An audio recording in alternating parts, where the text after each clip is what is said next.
We did. Is this a sponsorship? Whose cookies are these? I know. Oh, did you make them? Okay, Deb Moore cookies.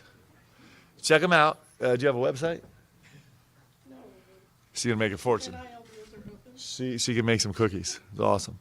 We'll start with an opening statement, but when we get to the Q&A section, please raise your hand and then share your name and outlet so we can begin to start learning all of your wonderful people. Start with an opening statement. It's great times here at Kentucky. It's the best times because we've been on the court now. We just had our 6th practice together as a team, which is the best part. And the guys are doing an extraordinary job. I'm really excited about fitting these pieces together. We feel incredibly rushed, like we're just under the gun now to grow together and understand each other and understand new terminology and new personalities and new skill sets. But I'm absolutely loving being on the court with these guys every day. It's super special. It's the best part. We're super excited about the draft. I'm sure I'll get some questions on that, but we got 5 guys eligible in this draft, and there's going to be some more history made with Kentucky basketball in the NBA draft, and we're super excited for these young men and what they've contributed here and what they're going to do in the future. And then I assume today we're going to talk about the TBT, which is awesome that we get to have it in Rupp Arena. It's gonna be a huge deal. We're going to take every opportunity to support these greats. We have 3 national champions that are coming back to be a part of this team, and a bunch of guys that went far in the NCAA tournament and served Kentucky really, really well, and a bunch of draft picks, guys that had good careers in the league. And so to have those former players back is really special, and we're incredibly excited about taking full advantage of that. That's all I got for you guys. And cookies. Brought cookies. Ben Roberts, Herald Leader. Just what have been your general impressions week and a half into practice, how the guys are kind of adapting to your style and approach, and any surprises based on what you saw in the recruiting? Yeah, actually, there have been very few surprises in terms of what we thought we got, which is exciting. The pieces fit. We started recruiting Amari even before we got here to Kentucky. And, the thing that drew him to us was his ability to pass. And the very first time we stepped on the court, we were running some corner split actions, and he started diming guys up. And it was like there was a reaction from everybody in the gym, and all of a sudden everybody starts cutting harder. So guys, it's one of the things about work in the portal is that you have such a clear guys have such a resume. You can see over and over again what they do in college, and our guys have certainly lived up to that billing. So there haven't been a ton of surprises in skill set. What there have been is I've been really humbled. Today we made a huge point. Yesterday we were meeting as a staff, and sometimes you get veteran players and they're less malleable and less coachable, and they kind of have done what they've done and they do what they do and they're less responsive. The thing that's been surprising, these guys have been incredibly willing to just grab onto any instruction and really run with it. Some guys, there's a bunch of guys that stick out, but what Lamont Butler has done in terms of just taking a little piece of advice and implementing them immediately has been so exciting. Andrew Carr, in the same way, in a different area of the game, has been incredible. Otega Owe, we had some conversations over the last couple of days, and he came out and had an unbelievable practice this morning. But it's really wonderful to see these veteran guys and how excited they are to grow and learn, and how willing they are to try new things. Hey, Larry Ball. Hey, Mark. When you talk about the TBT, What does your shirt say? Party like that. Hey, I like that. We got to get a picture after this. That's good. I brought you cookies. You brought me a T-shirt. Let's go. But when you talk about the TBTs, exciting and awesome, what kind of things would you like to see that your players could be involved with some of those guys? Yeah. Have you kind of thought about that already? Well, one of the great things for us is that former players are allowed to come be on the court with our current players. It's an NCAA rule that's legal, and so these guys are preparing for a tournament where they have a chance to represent Kentucky and themselves in a brilliant way this summer, and we're trying to prepare for a huge season, and so we're going to try and do that together a little bit. Grant Scott's coverage. You've obviously got a team of a bunch of guys that have never played together. How are you approaching the chemistry building? Are you kind of approaching it differently than you would have in the past? Yeah, that's where we're feeling the urgency to go fast. We installed so much in the first week. You only get 1 hour a day, 4 days a week. That's it. And so normally, in a normal situation, we'd just be doing skill development right now. But we've moved at lightning fast pace, trying to give our guys a sense, a bigger, grander overview of how we're going to play and what we do and how we do it, and let them see it and feel it on the court. And so we've been super aggressive on everything we're installing right now. The guys have been really receptive. Like that's the other thing about veteran guys; they pick stuff up really fast, and so that's been a major difference. I've never approached an off season like this. Jack Book and KSR, you talked about the 13th spot being kind of a floating piece. Now that your 6 practices in, have your thoughts changed on that at all, about what you're kind of looking for that last spot? No, it's still the same. I think we had a pretty good feel of where we were a couple weeks ago, and it's just been confirmed more than anything else. We're gonna have to find it, like we've talked about. There could be 100 different reasons why a 13 scholarship would fit. We're having open media tryouts next week, Deb. See if anybody wants to take a shot at that last scholarship. But I got a lot of laughs, but I got a lot of like eager eyes. People are paying attention right now. It's like, okay, dust off the shoes and let's go. But yeah, we're still kind of floating with it, and we'll see. We'll spend some time, a ton of time this summer out on the road where it's legal, including some international things, and there's always unique things that happen there late. And there's also interesting things that always happen late in the States, so we'll kind of play it by ear. Hi, Sierra Newton, LASA team. You talked about things going really fast. How important is it having Jackson, someone who's been with you before, when you're having to install so much so quick? Yeah, it's a gift. So, I bumble around saying what I'm saying, and Jack's like, all right, guys, this is what he really means, okay?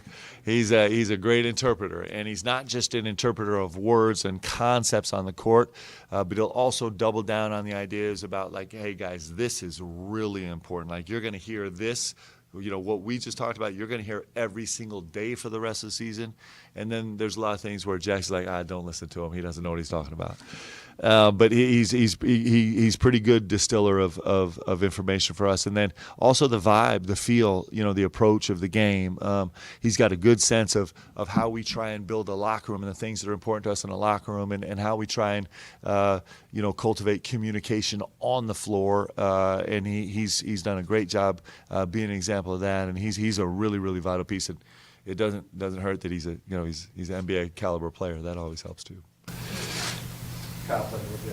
You talked when you started about trying to figure out what you needed on the staff, and you obviously prioritize, like, got to get my guys who are going to go recruit. Yeah. And you flesh that out some, but do you have any other ideas on, like, beyond just your 5-man staff, like what you want to put around you? Yes. Yeah. So that's been super quick. So we went really relatively fast. I'm pretty slow and methodical and meticulous about especially adding personnel into the staff. It's fitting the pieces together is so important to me, and so that's actually a work. You just readjust your thinking every time you add a new piece. You kind of readjust and evaluate and reevaluate. And so now we're at the point with potentially a last staff spot or two about not reevaluating personnel, but reevaluating position and features of what a job would look like, and that actually is taking longer. It's been and it also I'm really glad that we've crossed over the threshold to where I get to see the staff on the court now, interacting with the players in terms of teaching and instructing and pushing and communicating. And so I'm getting to see the staff in a new light the last week. in a couple days. And so as we take in all that information, all of that is kind of going to filter into the last spot or two about how we reevaluate what that job's even going to look like. And also we're getting a sense, as we talk about every single day, right, the landscape of college basketball is changed so dramatically that there's this real push about like, man, if I end up with exactly the same staff that I would have had 3 years ago, that hasn't been reactionary to the massive like change in college basketball, then I might miss something. And so we're trying to figure all that out. We already have a couple positions that are a little bit unique and different, and we're trying to feel out the last few spots. Dylan Ballard, Seawood. I know that, you can't talk about specific players, but just how's the recruiting been different here than the last stop? And like, how's that going for you?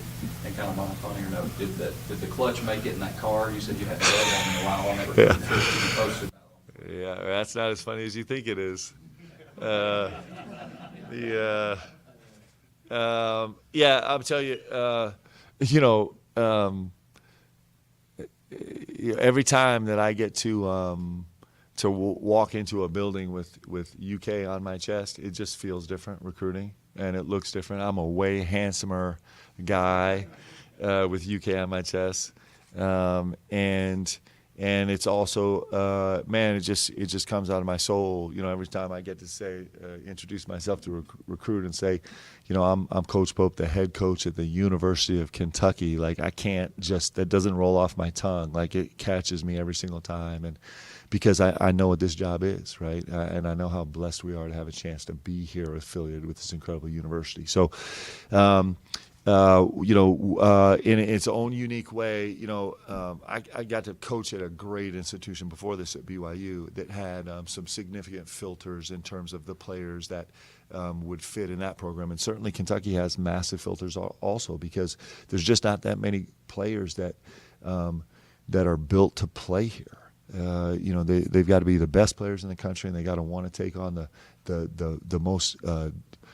most amount of pressure and scrutiny of any players in the country, and they have to, they have the highest standard of any program in the country. And so finding those pieces is different also. It's kind of a nice mix. And I'm going to tell you, pulling out of the airport in Buenos Aires was shaky. There was a lot of start and stop and a lot of grinding in the old way we used to talk about it. But I'm telling you, half a day in, man, I felt like Mario Andretti rolling out there. It was unbelievable. I don't know if there's any traffic laws in Buenos Aires, but I'm pretty sure I broke them all. It was fun. That was awesome. Do they even make stick shift anymore? Because it was fun to drive. The safest, I'm going to stop before I get into some trouble. Keith Taylor with Kentucky Today. Okay. How's your schedule coming, and how's it looking at this point? Yeah. How much have you done? We're close. We're really close. I think we're just waiting on some contracts. Scheduling is just complicated. It is never ceased to amaze me how complicated it is to put together a schedule, and more complicated now than ever for like 10 different reasons. But I think we're really excited about our schedule. We're playing some of the best teams in the country early. We like the way that it's spaced out during the non-conference, and it's going to be fun. I can't wait to get into Rupp. I just can't wait. Can't wait to get in there. It goes right back to you.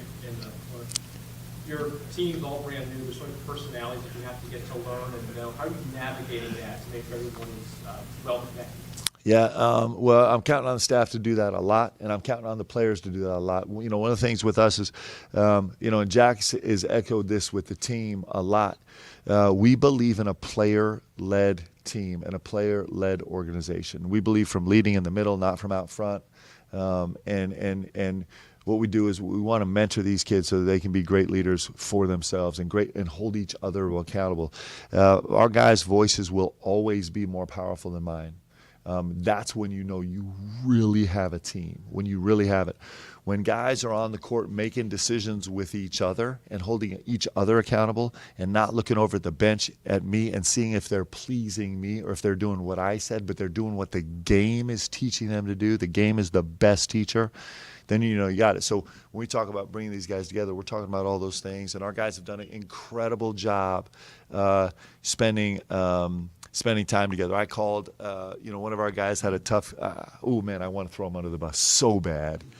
We'll see. one of our guys had a really tough day the other day, just with some extended family, really difficult things, and so we were super concerned about him. It was a tough emotional day, and so I had to go on the road, and I called late that night and caught him, and I'm going to try and decide if I'll say their names, but I asked him, I'm like, hey, did you, because there were some plans, and I was like, hey, did you go to this? He's like, no, me and my teammate just finished, we just spent the last few hours writing a song in the lodge, and I was like, please, for the love of all things, send this to me. And he was like, no, this will never see the light of day. So we can negotiate afterwards if I reveal the name so you guys can dig into this. But I'm telling you, somebody please get that recording because I want to hear it. Let's put it out. But that's the magic of a team, right? And that's how, these guys have been together for 2 weeks now. And when you see signs like that, when guys are watching out for each other like that and doing stupid stuff together, right? That's actually how you develop relationships. And that's what we all know in college. That's the capital that you put in the bank. So when you're in the middle of the season or in the middle of training camp and things get really hard and your buddy just caught you with an elbow right to the face and you're bloody and bleeding and angry, that's the type, or when things are going bad, that's what gets you through it. And so I feel like I have a group of guys. I'm telling you, these are some of the best human beings you're ever going to meet on this team. Like they're special young men. It's super cool. And so they're getting to know each other really quickly and doing a great job at it. And it's very intentional on their part. They know what they're trying to do. Yeah, John Clay, the Arrow leader. Hey, John. Hey, Mark. What's been the hardest part so far? Has it just been having enough time to do what you need to do, or has it been something else? I don't. Wow. I don't know how to answer that question. I think it's everything is challenging. Like I think everything is challenging the way you would expect it to be. But it's just like all the challenges kind of like fade away into just the sheer awesomeness of getting to do this, like getting to be here with you guys and getting to be here with these guys on the court and getting to be with my staff. Like this staff is, we can't get through a staff meeting. We can't even finish the staff meeting because it always breaks out into, somebody running out of the room because they're laughing so hard they can't take another. It just is. And so it's a ton of work. It's a ton of time. But I don't know if it's just the greatest challenge that we'll ever face in our professional careers, and it's pretty exciting. One left, if I could reach out to Rob Dillingham. Yeah. His name's called pretty early. Obviously, when your players, though, does that give you a little motivation to get some of your guys to get called pretty early? And could you also share a NBA draft story? Yeah, well, all right. Well, I'm excited for all these guys. Excited for Justin. I'm excited for obviously Reed and we're excited for for Rob and the whole crew, right? It's a special moment for guys. You just dream of the moment where you get to hear your name called, and you work really hard at it, and there's no guarantees, right? It just is. It is what it is. It's just super challenging. This filter going from college to the NBA is an excruciating filter. Like it gets really complicated, and so it's incredibly exciting time for these guys to start a new journey in their life. It's been in our tenure, it's been a defining feature of Kentucky basketball. I'm looking at these great coaches, on the wall here. Come on, this is a Mount Rushmore of coaching in all of college basketball, and clearly what Cal's done. But then you think about what Cal's done is incredible, right? And you think about Tubby threw some of the greatest pros to ever play the game into the NBA, and Coach P. He looks a lot younger here, but still just as animated. I love you, Coach. My team had 9 guys go play in the NBA from our team.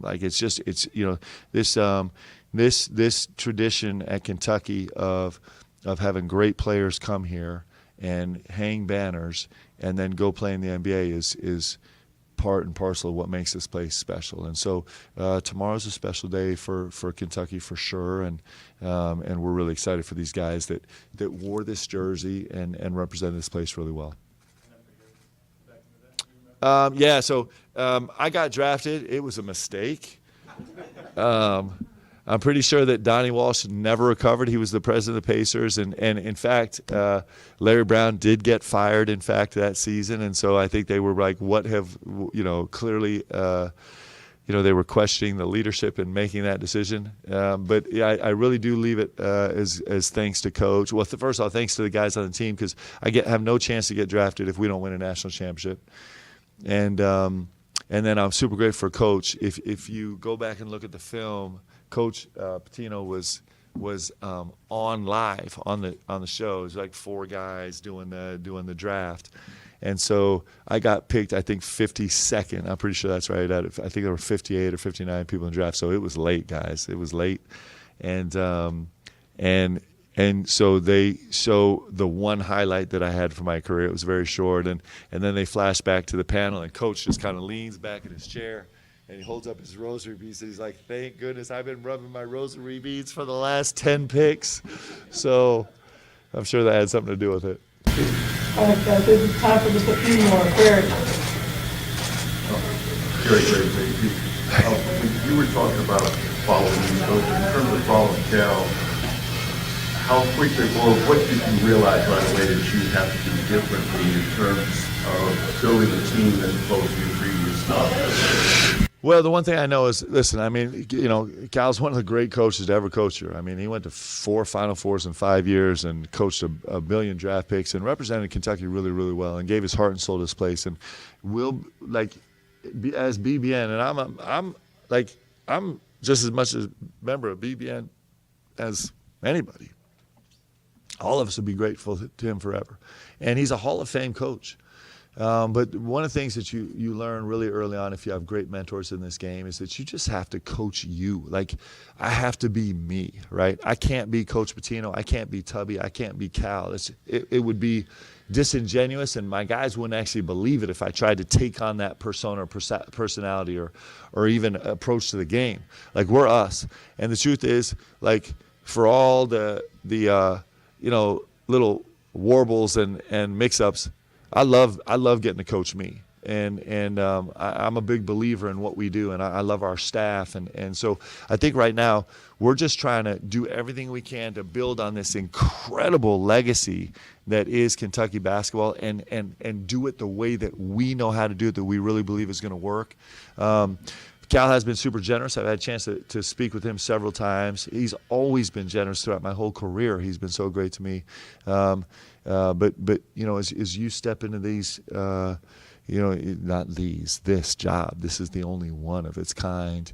We got to go do this the best way we can. That's us, and that's what we're trying to do. So we're not, certainly I've been huge fans of these coaches and the coaches that coach me, and so I steal stuff from every single one of those coaches.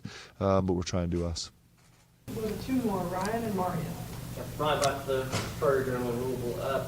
Mark, I'm curious, with the way things are now, early on, how do you gauge progress compared to maybe earlier in your career when, at least back then, maybe you had players you'd already worked with, and now you've got so many new guys? Yep. So there's a couple of really specific ways and then some 30,000-foot ways. 30,000-foot ways is when I see my guys interacting, like the anecdote I shared earlier about the song, right? The more we see that, the more I'm like, okay, 30,000-foot level, we're getting there. The more I see my guys, and then getting a little more specific, the more I see my guys on the court holding each other accountable for the principles we're teaching, is super exciting. And then what's really exciting was I hear the guys parroting the words we use. We don't believe in synonyms. There should be no synonyms in sports. I'm an English major. I spent my life trying to, Dr. Bly, one of my favorite professors in the history of my academic experience here at Kentucky. She was taught Milton and Chaucer and some graduate courses I took, and I love her to this day. But the one thing she would not be happy with me is we don't use synonyms or colorful language here. We actually just say exactly what we mean, and we say the same words over and over and over again. And so as we're on the court, even just 6 practices in, today was our 6th practice, and you start to hear our guys to each other use our exact words, you're like, oh, we're making progress, we're getting somewhere. And there's 100 other ways, but that's pretty exciting for us to hear those words being used. Mario plays with radio. Coach Pope, you talked about coaching me, coaching your type of Yep. style. How would you say the players have adjusted to your coaching? Well, they already don't listen to a word I said, so we're making huge progress.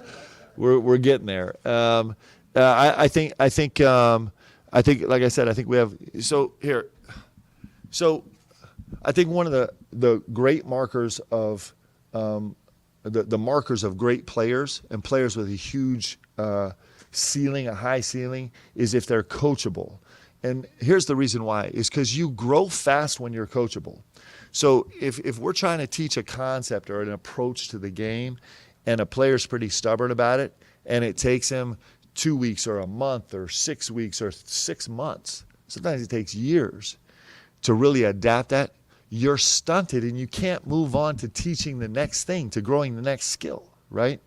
And so it's been really fun to watch these guys. Like, we're going fast and they're going fast. I named a couple guys, and what was super fun for me. Ooh, this is Mitch. Should I get it right now? Mitch. Hey, I'm in a press conference right now. Can I put you on speakerphone? Oh, he said he would like to, but he's no.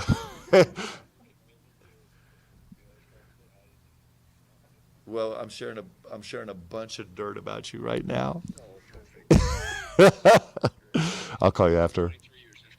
Yeah, well, all right, I'll call you later. Thanks, brother. Bye. That's a great man right there.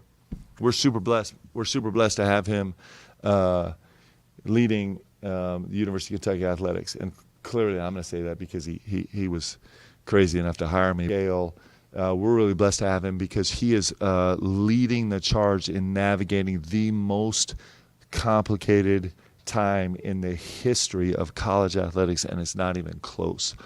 And the one thing we know about him, he's going to do with class and poise and intelligence, and so I'm super grateful for him. I promise that was not planned, just so I could bear testimony of my love for Mitch Barnhart. Well, thank you, everyone. That's all the time we